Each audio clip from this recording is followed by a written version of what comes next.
अब episode number 4 में हम देखते हैं कि अब सिमरन अपने जेठ पर ही अपने हुस्न के तीर चलाना शुरू कर देती है। कभी ये इसके सामने जानबूझकर अपनी साड़ी का पल्लू नीचे गिराकर झाड़ू लगाने लगती है, तो कभी इससे टकरा जाती है। उसके बाद दोस्तों इस हरामी मुर्दे के अंदर भी अब जान डल जाती है और एक दिन ये सिमरन को किचन में पकड़ लेता है। तो यहाँ पर इन दोनों को इसकी बीवी देख लेती है। उसके बाद ये अपनी बीवी से नजर चुराकर यहाँ से चला जाता है। आप सिमरन अपनी जेठानी को बोलती है कि भाभी जी, आपने देखा कि कैसे आपके पति कुत्तों की तरह पूंछ हिलाते हुए हमारे पीछे लग गए हैं। अगर आप चाहती हो कि आपके पति की राल आपके लिए भी टपके, तो आज रात आप हमारे कमरे में आ जाना, क्योंकि आज हम आपको सब कुछ सिखा देंगे कि पति को कैसे खुश किया जाता है। अब रात को सिमरन की जेठानी सिमरन के कमरे में आ जाती है। तो सिमरन इसको बोलती है कि भाभी जी, अगर आप चाहती हो कि आपके पति आपके हाथों से ना निकले, तो आज रात जो मैं आपके साथ करना चाहती हूँ मुझको करने दीजिए।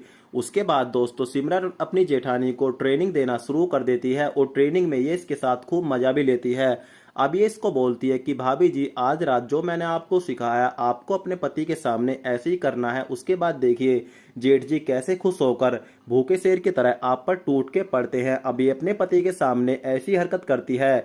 लेकिन दोस्तों इस हरामी के अंदर अपनी बीवी के लिए कोई भी इच्छा जागरूक नहीं होती, क्योंकि इसको तो अब सिमरन की मलाई चाटनी है। अब नंदिनी का फिर से दिमाग खराब हो जाता है। तो सिमरन बोलती है कि अब तो भाभी जी इसका एक ही इलाज है। उसके बाद दोस्तों सिमरन अपने देवर को ही अपनी भाभी को ट्रेनिंग देने के लिए बोलती है। लेकिन नंदिनी अपने देवर के साथ ये सब कुछ करने से मना करती है और बोलती है कि ये तो पाप होगा। उसके बाद ये बोलती है कोई बात नहीं भाभी जी, अब आप हमको ध्यान से बैठकर देखिए कि हम कैसे करते हैं। उसके बाद वेब सीरीज का जो एपिसोड नंबर 4 है वो यहीं पर समाप्त हो जाता है।